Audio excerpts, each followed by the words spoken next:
मूसा पैगम्बर যখন ফিরাউনের সামনে দাঁড়িয়ে যখন ইসলামের দাওয়াত দিচ্ছিলেন, আল্লাহর ওহীর কথাগুলো স্পষ্ট ভাষায় যখন তিনি বলতেছিলেন, আর এই ওহীর দাওয়াত দেওয়ার কারণে, দ্বীনের দাওয়াত দেওয়ার কারণে ফিরাউন সাথে সাথে বলে দিল, মুসা যা করার তো তুমি করে ফেলেছো, আজীবন ভাত কাপড় আমরা দিলাম, তোমার ভরণ পোষণের দায়িত্ব আমরা পালন করলাম, এত সহযোগিতা তোমার জন্য আমরা করলাম, অথচ আমার প্রতিষ্ঠিত দ্বীনের বিরুদ্ধেই তুমি স্লোগান দিচ্ছ,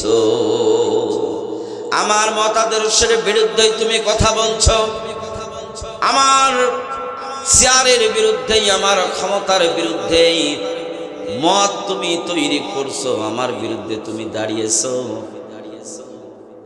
এই পরিবেশেই এই বক্তৃতাগুলো দেওয়ার পর ফিরাউন বলল, মুসা তুমি কাফের হয়ে গেছো। তাহলে ফিরাউনের কাছে মুসা কে? আওয়াজ দেন না কেন? ফিরাউনের কাছে মুসা কে? ফিরাউনের কাছে মুসা পয়গম্বর, তিনি কাফের হয়েছেন। তাহলে ফিরাউনের মতন শাসক কিয়ামত পর্যন্ত যত দুনিয়া আসবে, প্রতিটা নবী রাসূলের পথের মানুষগুলা জালিমদের কাছে কাফের। কথা বলেন না কেন? এই জন্য তারা কাফেরের সাথে তারা লড়াই করে, এই জন্যই তো কাফেরদেরকে তারা ফাঁসি দিয়ে মেরেছে, এই জন্য কাফেরদের বন্দী করেছিল তারা। কথা বলেন ঠিক না ব্যাঠিক? এই জন্য কাফেরদেরকে তারা নির্যাতন করেছে, জুলুম করেছে, রিমান্ডের নামে অমানবিক নির্যাতন করে পৃথিবীর মানচিত্র থেকে অনেকে বিদায় করেছে। স্বৈরাচারদের কাছে এরা কাফের ছিল। আল্লাহ রাব্বুল আলামিন ঘোষণা করেছেন, স্বৈরাচারের কাছে যারাই কাফের এরাই জান্নাতি। সুবহানাল্লাহ বলেন। আর যদি স্বৈরাচারের কাছে আপনি ইমানদার হন, তাইলে আপনি টাক্কা কাফের, জাহান্নামী। আমি কি বুঝাইতে পারলাম কথাটা? এটা কি আমার কথা? কার কথা? সূরা শুআরার 19 নম্বর আয়াতটা বাড়িতে গিয়ে মেলাবেন। তাহলে এখন আমরা আসি, যুগে যুগে স্বৈরাচারদের কাছে অনেক পীর, অনেক ইমানদার, অনেক পরহেজগার তাদের কাছেও আছে। কি বলেন? এই যে কফিলউদ্দিন, চেনেন তো আপনারা? সালেহীন, কফিলউদ্দিন সালেহী, এই লোকটা জালেমদের কাছে এই যুগে পীর সাহেব ছিল। কথা বলেন ঠিক না ব্যাঠিক? মাঝে মাঝে জান্নাত বেচা কিনা এই লোকটা করেছে, মাঝে মাঝে এরা জান্নাতের কন্ডাক্টরের দায়িত্ব এই মৌলবীগুলো তারা নিয়েছিল। কথা বলেন ঠিক না ব্যাঠিক? এই যে ফরিদউদ্দিন মাসুদ শোলাকিয়ার ইমাম ছিল। কথা বলেন ঠিক না ব্যাঠিক? এটাও স্বৈরাচারদের দোসর ছিল, কিন্তু তাদের কাছে ইমানদার ছিল। কথা বলেন ঠিক না ব্যাঠিক? আল্লাহর কাছে এরা বেঈমান ছিল, কিন্তু স্বৈরাচারদের কাছে এরা ইমানদার ছিল। জালিমদের কাছে যারা ইমানদার সাজবে তারা হলো জাহান্নামী, আর জালিমদের কাছে যারা কাফের সাজবে এরাই জান্নাতি। তাহলে এখন আসি, কোরআন শুনলেই চলবে না, কোরআন শোনার পর এই কোরআনুল কারীম যারা বুঝতে পারবে, উপলব্ধি করতে পারবে, তারাই হেদায়েত প্রাপ্ত হবে। কথা বলেন ঠিক কিনা? তাহলে আল্লাহ রাব্বুল আলামিন বলছেন, নবী আপনি জানিয়ে দেন, কোরআন শুনলেই মানুষ হেদায়েত প্রাপ্ত হবে না। কোরআন শোনার পর অনেকে কাফের তালিকায় আমি তাদের নাম তুলে দিয়েছি। আর এক শ্রেণীর মানুষ, তারাও তো কোরআন শুনেছিল। আল্লাহ রাব্বুল আলামিন বলছেন, ইন্নামাল মুমিনুনা আল্লাযীনা আমানু বিল ইন্নামাল মুমিনুনা আল্লাযীনা ইযা যুকিরাল্লাহু ওয়াজিলাত কুলুবুহুম ওয়া ইযা তুলিয়াত আলাইহিম আয়াতুহু যাদাতুহুম ঈমানা। বলেন আল্লাহু আকবার। আল্লাহ রাব্বুল আলামিন বলছেন, হে নবী, ঈমানদারদের সামনে আমি আল্লাহ রাব্বুল আলামিনের বরত্ব যখন আপনি প্রকাশ করবেন, তখন ঈমানদারদের কলিজাটা কেঁপে উঠবে। যদি কলিজাটা কেঁপে না ওঠে, কমপক্ষে ঈমানদারের লোমগুলো খাড়া হয়ে যাবে। যদি শরীরের লোমগুলো খাড়া না হয়, আল্লাহর নাম শোনার সাথে সাথে ঈমানদাররা খুশি হয়ে যাবে। আপনারা খুশি নিয়ে যান। একটু আওয়াজ দিয়ে বলেন খুশি না বেজার? খুশির ঠেলায় একটু তাকবীর দেন দেখি। নারে তাকবীর! আল্লাহ কবুল করুক, বলেন আমিন। আল্লাহ বলছেন ইমানদারের সামনে যখন আল্লাহর বরত্ব প্রকাশ করা হয়, ইমানদারেরা অন্তর কেঁপে ওঠে, অথবা তাদের শরীরের লোমগুলো খাড়া হয়ে যায়। শরীরের লোমগুলো খাড়াও যদি না হয়ে যায়, তারা আনন্দ পায়। সুবহানাল্লাহ বলেন।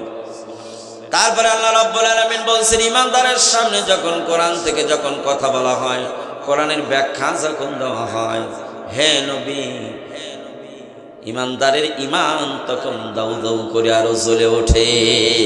সুবহানাল্লাহ বলেন। ইমানদারের ইমান তখন বেড়ে যায়। আবু জাহেল তো কোরআন শুনেছিল, আবু বকর কোরআন শুনেছিল।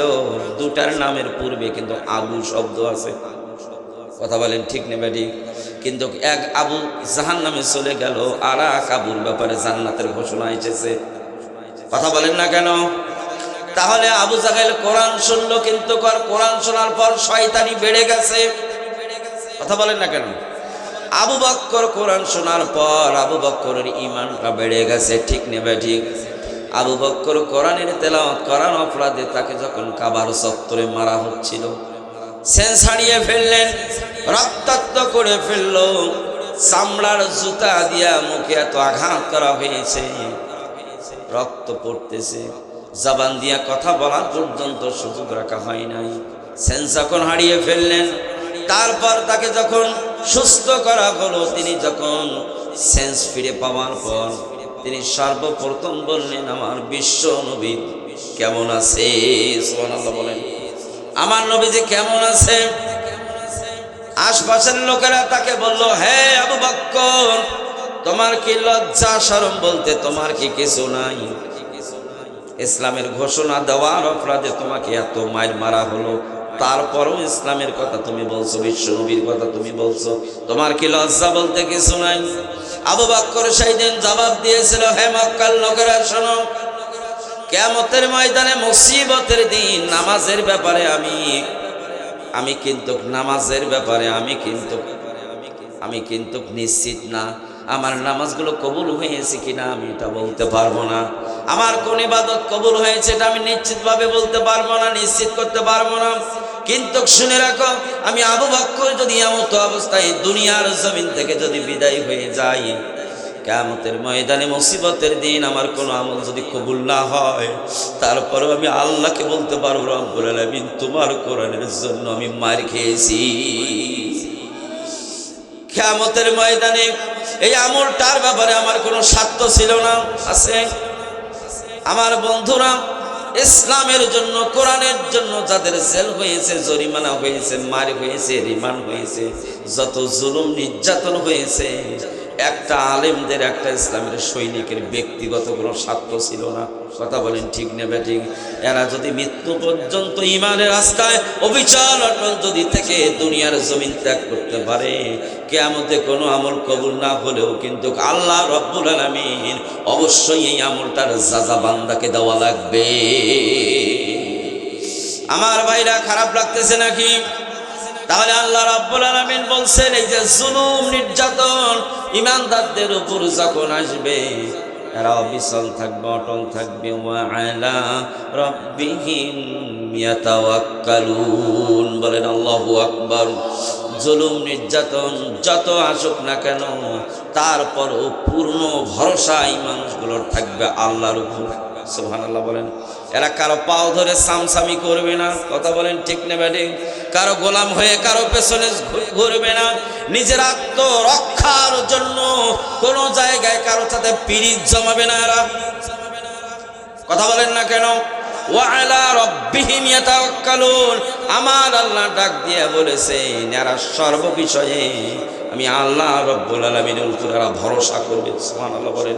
তাহলে আমার একটু জিকির করি, লা ইলাহা,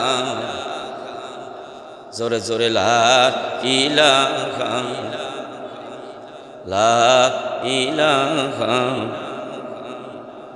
লা ইলাহা, লা ইলাহা ইল্লাল্লাহ, লা ইলাহা ইল্লাল্লাহ লা ইলাহা ইল্লাল্লাহ লা ইলাহা ইল্লাল্লাহ লা ইলাহা ইল্লাল্লাহ লা ইলাহা ইল্লাল্লাহ লা ইলাহা